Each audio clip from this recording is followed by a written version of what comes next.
Profesor Dr. Alfitri MSI, Dekan Fakultas Ilmu Sosial dan Ilmu Politik Universitas Sriwijaya, lahir di Lubuk Linggau, 22 Januari 1966. Ayah dari dua orang anak ini mengambil gelar sarjananya di Universitas Sriwijaya tahun 1989, magister dan doktoral di Universitas Pajajaran tahun 1995 dan 2010, serta postdoktoral dari Universiti Kebangsaan Malaysia tahun 2014. Beragam penghargaan yang pernah diraih beliau adalah dosen profesional sertifikasi tahun 2011, Pingat Gangsa Inovasi Penelitian Terbaik tahun 2014, dosen berprestasi peringkat 2 Universitas Sriwijaya tahun 2015, Pingat Emas Penelitian Terbaik Malaysia tahun 2017, dan Pingat Emas Modul Sosiologi Terbaik tahun 2017. Dan saudara, inilah Bukan Basa-Basi. Assalamualaikum warahmatullahi wabarakatuh. Salam jumpa pemirsa TVRI Sumatera Selatan dimanapun Anda berada. Bagaimana kabar Anda hari ini? Senang rasanya saya Wimaya Rustam kembali hadir menjumpai Anda dalam Bukan Basa-Basi. Iya, pemirsa, kali ini kami akan mengajak Anda untuk mengenal lebih dekat dengan Bapak Profesor Dr. Alfitri MSI, Dekan Fakultas Ilmu Sosial dan Ilmu Politik Universitas Sriwijaya. Seperti apa keseharian beliau? Ikuti kami dalam Bukan Basa-Basi.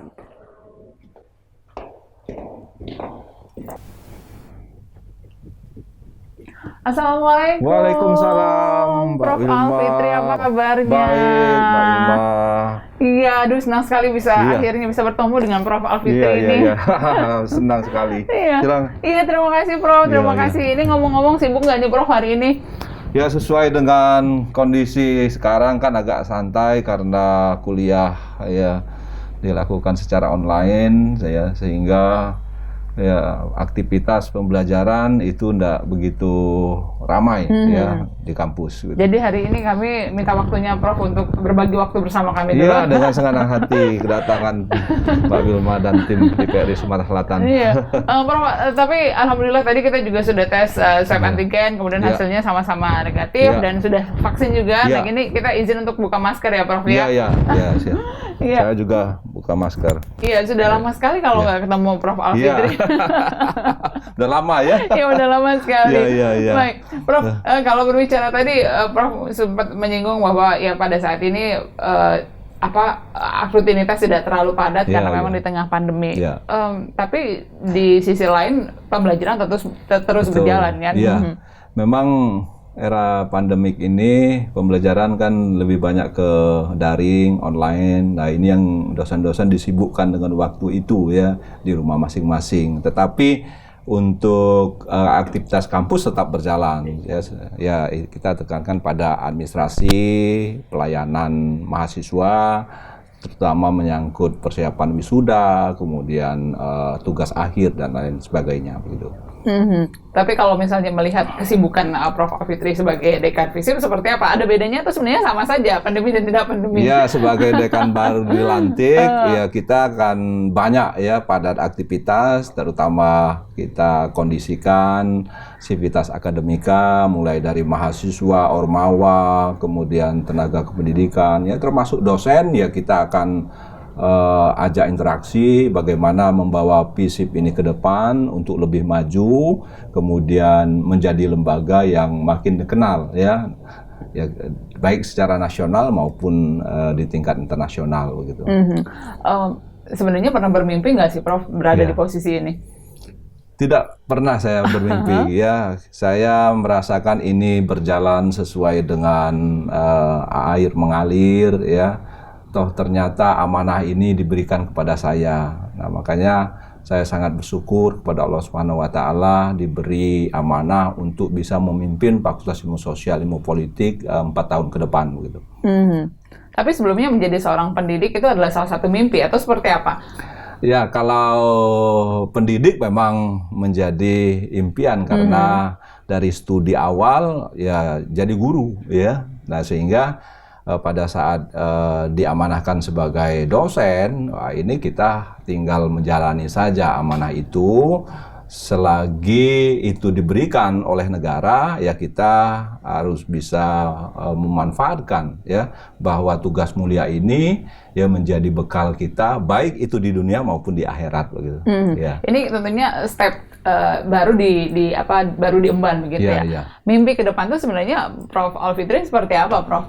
Ya, kita ingin membawa FISIP ini ke depan untuk bisa berkiprah menjadi fakultas yang unggul ya di bidang ilmu sosial, ilmu politik di level internasional.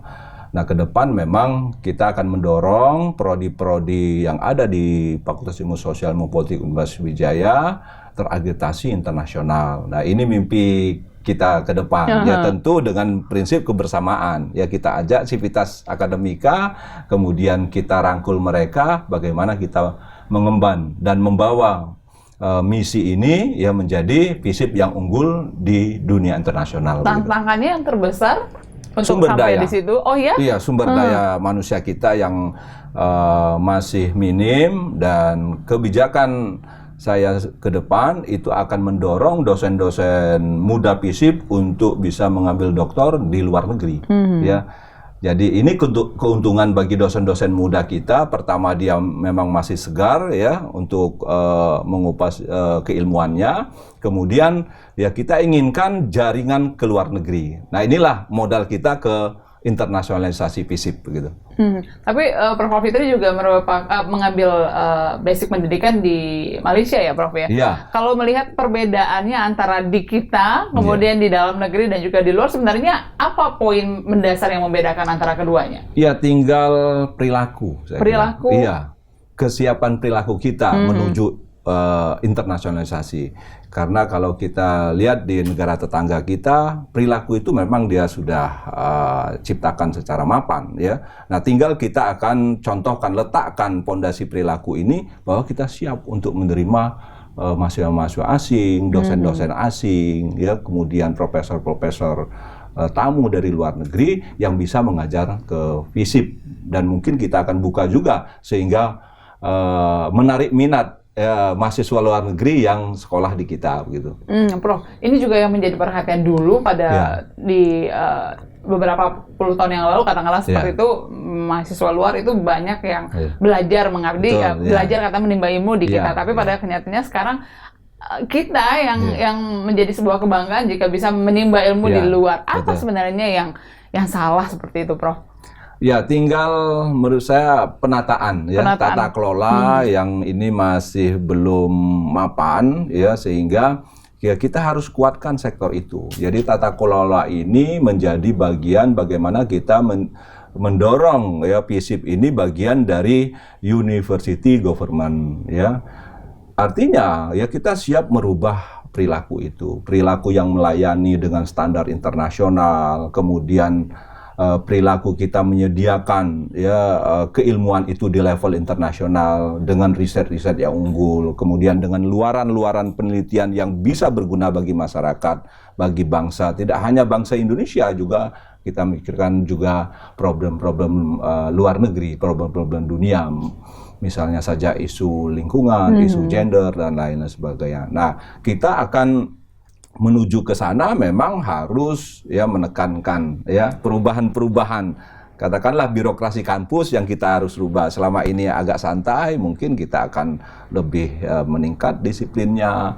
Kemudian dosen-dosennya juga kita pacu untuk bisa meraih kepangkatan yang lebih tinggi. Profesornya didorong dengan program profesorship di FISIP ini. Mudah-mudahan nanti akan muncul juga banyak guru besar baru di Fakultas Ilmu Sosial Ilmu Politik. Saya kira itu yang menjadi tantangan kita ke depan ya untuk menuju FISIP internasional gitu. Jadi menekankan pada SDM yang lebih baik begitu ya, Prof ya. Karena kunci pendidikan kan ada pada sumber daya manusia. FISIP sekarang hanya punya 23 doktor, 3 guru besar. Nah, bagaimana ke depan itu kita akan tingkatkan 2 kali lipat ya, jumlah doktornya 2 kali lipat, guru besarnya 2 kali lipat begitu untuk menjadi target kita. Iya, Prof, sebelum kita lanjutkan kembali kita akan jeda sejenak. Pemirsa tetaplah bersama kami, usai jeda berikut bukan basa-basi masih akan kembali.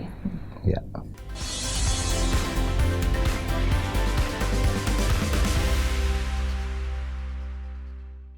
Terima kasih Anda masih bersama kami dalam Bukan Basa-Basi, masih bersama Dekan FISIP Unsri, Profesor Dr. Okfitri MSI. Prof, ini merupakan salah satu spot terbaik ya, salah satu spot andalan di FISIP Unsri ya, Prof ya.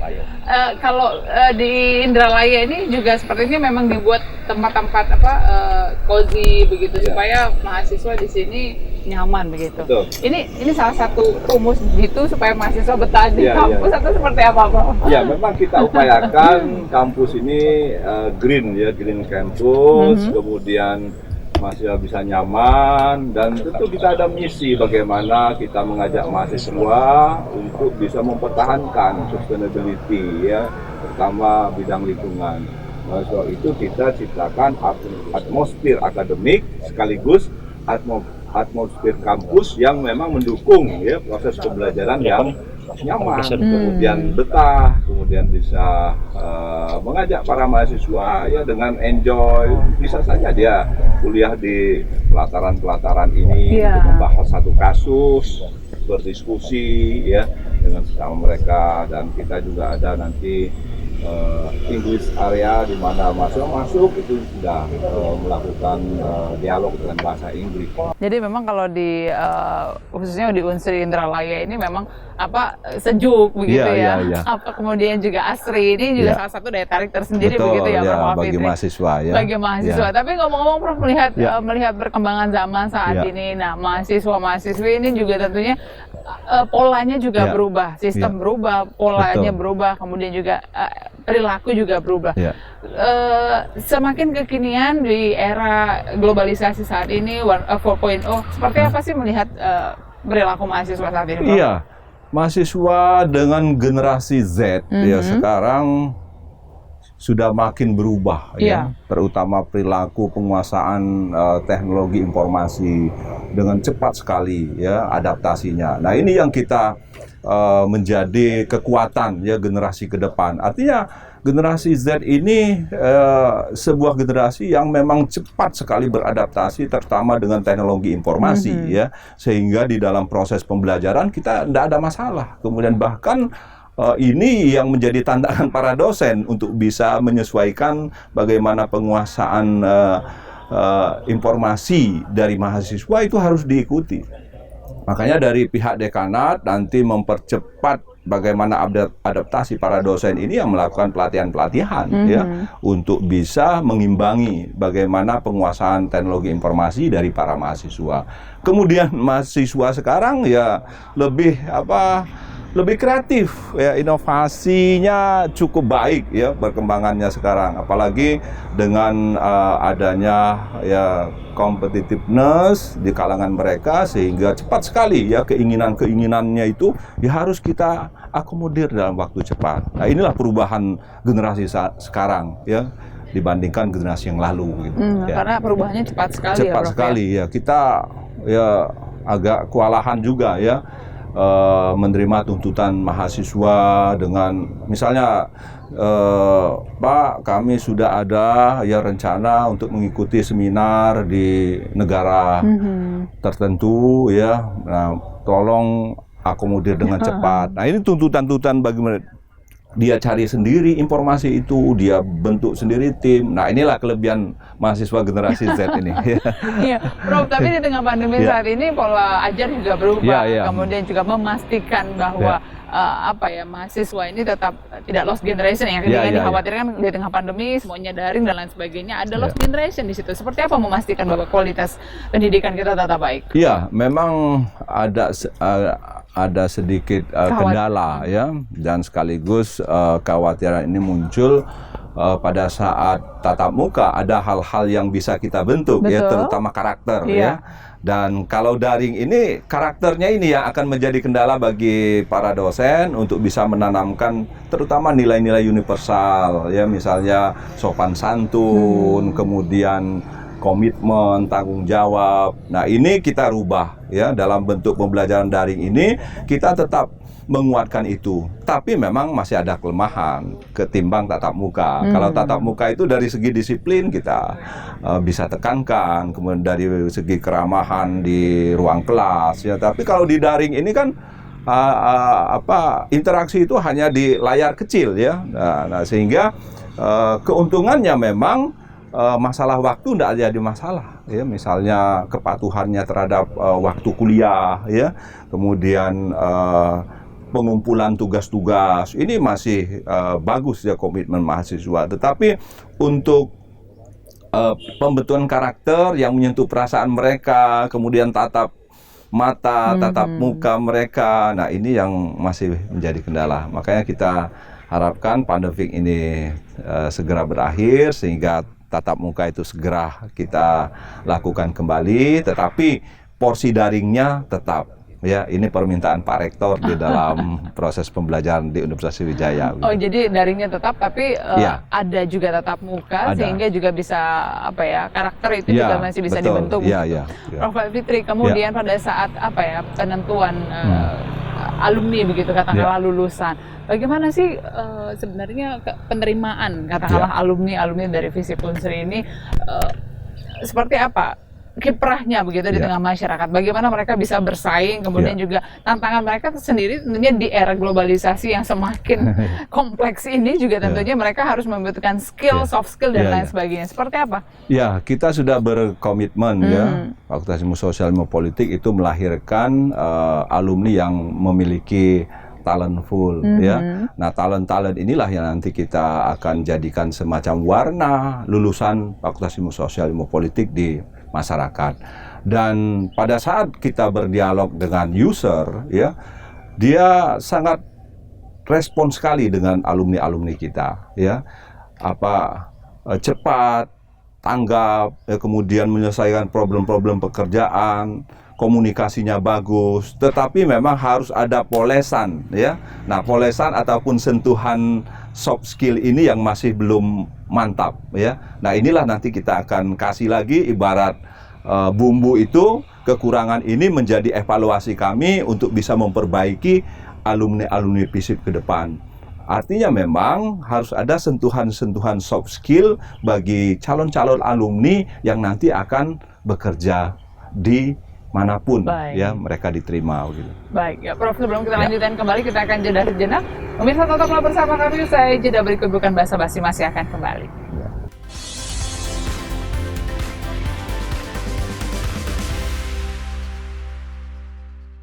Terima kasih Anda masih bersama kami dalam Bukan Basa-basi. Prof. Fitri, kita lanjutkan kembali ya Prof. Kalau berjalan di sekitaran kampus ini mengingatkan akan cerita-cerita dulu waktu zaman kuliah ya begitu ya Prof ya. Jadi rindu zaman kuliah. Prof, tapi ngomong-ngomong anak-anak ada yang mengikuti jejak Prof. Fitri. Iya, kebetulan yang pertama itu mengikuti jejak saya sebagai dosen, dia sebagai dosen komunikasi ya. Dia adalah lulusan Universitas Indonesia S1 S2. Nah, waktu dia punya keinginan itu saya dorong dan kebetulan dia lulus ya sebagai dosen, sekarang sebagai dosen muda di Prodi Ilmu Komunikasi Visip Unsri. Nah, alhamdulillah ada yang meneruskan jejak saya gitu ya. Yang kedua? Yang kedua baru lulus arsitek. Nah, dia mungkin akan menekuni bidang arsitek ya di bidang swasta. Nah, kita akan dorong juga bagaimana dia nanti mengembangkan karir secara profesional ya gitu. Baik, Prof, itu didorong atau diarahkan atau sesuai dengan pilihan anak masing-masing? Nah, ini potensi yang dia miliki ya kita lihat ya dari awal. Nah, untuk pilihan kita serahkan kepada mereka yang mana yang terbaik, dan ternyata memang itu pilihannya. Yang satu ikut saya, yang satunya ya ke eksak ya untuk arsitektur, tapi juga menyinggung seni juga ya, bagaimana dia mengembangkan keilmuan arsitek itu menjadi arsitek yang profesional gitu. Sampai di titik ini, kira-kira siapa sih orang yang berada di belakang Prof. Alfitri yang tentunya sangat apa ya, berperan besar begitu terhadap apa yang saat ini sudah Prof. Alfitri capai? Yang pertama orang tua, ya, doa mereka memang saya merasakan menjadi pintu sukses ya dalam karir. Yang kedua istri, ya. Nah, istri ini memang punya kenangan tersendiri ya, karena memang kami berkenalan ya. Pertama itu pada saat KKN. Oh, jadi satu fakultas begitu ya, Prof? Kebetulan di ekonomi kan.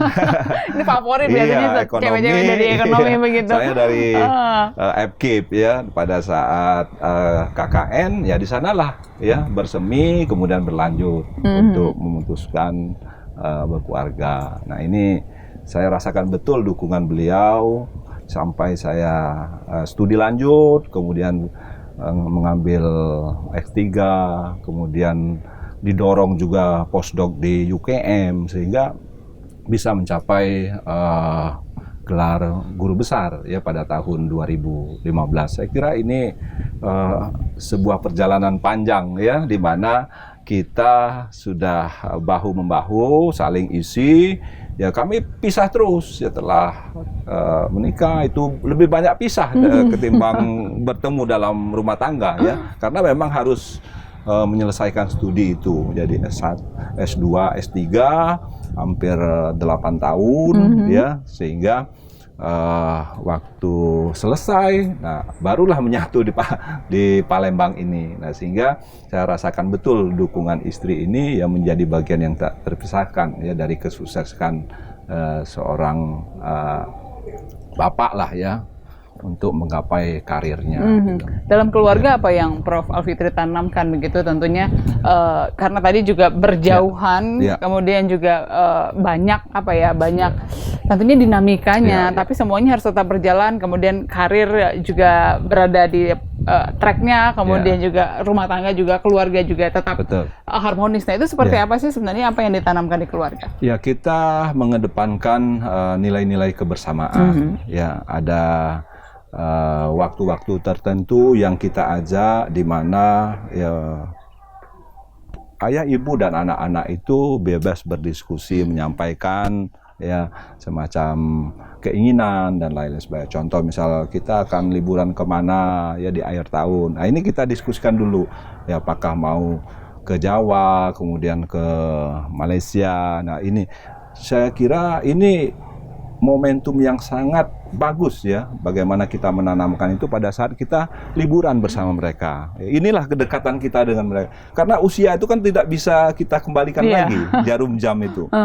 Sehingga momentum liburan ini kita gunakan betul, bagaimana kebersamaan sebagai anggota keluarga itu kita rasakan bersama, makan bersama ya, kemudian tidur di hotel yang mulai dari yang sederhana sampai yang mewah ya, kita ajarkan ya penanaman nilai bahwa hidup ini bisa di bawah, bisa di atas. Inilah saya upayakan penanaman nilai bagi anak-anak, sehingga dia akan merasakan, oh ternyata hidup ini tidak bisa dipatok secara kekal dan abadi, ada dinamika, dan dinamika ini harus kita selesaikan begitu. Nah, ini kunci ya kesuksesan hidup ya, bagaimana kita menyelesaikan problem. Prof, kemudian kalau berbicara mengenai mimpi, tadi sudah disinggung mengenai seperti apa sih visip ini ke depan. Tapi kalau pribadi, apa lagi yang ingin Prof Alfitri capai? Saya ingin berikan bagaimana ya sosok saya ini bisa dijadikan panutan, terutama bagi para dosen muda ya, sehingga ke depan dia harus bisa mencontoh figur yang bisa membanggakan bagi mereka. Dan saya akan sangat berbahagia sekali jika kita dijadikan figur bagi mereka. Artinya figur yang selama ini kita jalankan itu bisa dimonitor oleh banyak orang. Kira-kira inilah figur yang bisa kita jadikan panutan untuk bisa meraih kunci sukses. Nah, ini ke depan ya. Misalnya saja bagaimana kita mengajak mereka ya untuk bisa memajukan visip ini dengan bersama-sama. Kemudian mengajak mereka bagaimana membangun sebuah institusi pendidikan itu dengan menanamkan keikhlasan ya, karena peran keikhlasan ini sangat penting ya dalam setiap karir seseorang. Nah, sehingga ya kita menanamkan itu dengan harapan dia akan lebih ya dari kita. Artinya kunci sukses seseorang itu jika apa yang dia bina ini akan melebihi ya. Misalnya saya sebagai guru besar, nah nanti akan lahir guru besar yang banyak di visip ini, sehingga bisa menjadi fakultas yang membanggakan tidak hanya Universitas Sriwijaya, tetapi untuk Indonesia, untuk dunia. Nah, inilah sumbangan yang berharga bagi sebuah perguruan tinggi jika dia mampu melahirkan SDM yang bisa memberikan kontribusi bagi bangsa. Gitu. Tapi Prof, ngomong-ngomong, figur yang selama ini menjadi panutan Prof Alfitri siapa? Ada beberapa yang saya menjadikan panutan ya di dalam saya mengemban karir akademik. Pertama, Profesor Lukman Sutrisno, dia adalah guru besar di Universitas Gadjah Mada. Ya. Kegigihannya, kemudian keterbukaannya, kemudian kritisnya, ini yang menginspirasi saya untuk bisa membentuk karakter sebagai dosen.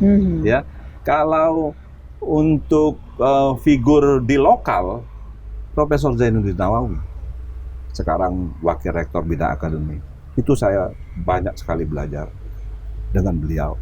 Bagaimana dia menempa bahwa untuk menuju sukses itu ada peran orang lain. Kemudian ada peran orang-orang di sekitar kita. Nah, ini ditanamkannya betul bahwa orang-orang sekitar kita ini adalah orang-orang yang memberikan kontribusi karir bagi seseorang dimanapun saja. Nah, ini saya sangat merasakan beliau menjadi guru saya di dalam menempa kepemimpinan dia di Universitas Sriwijaya.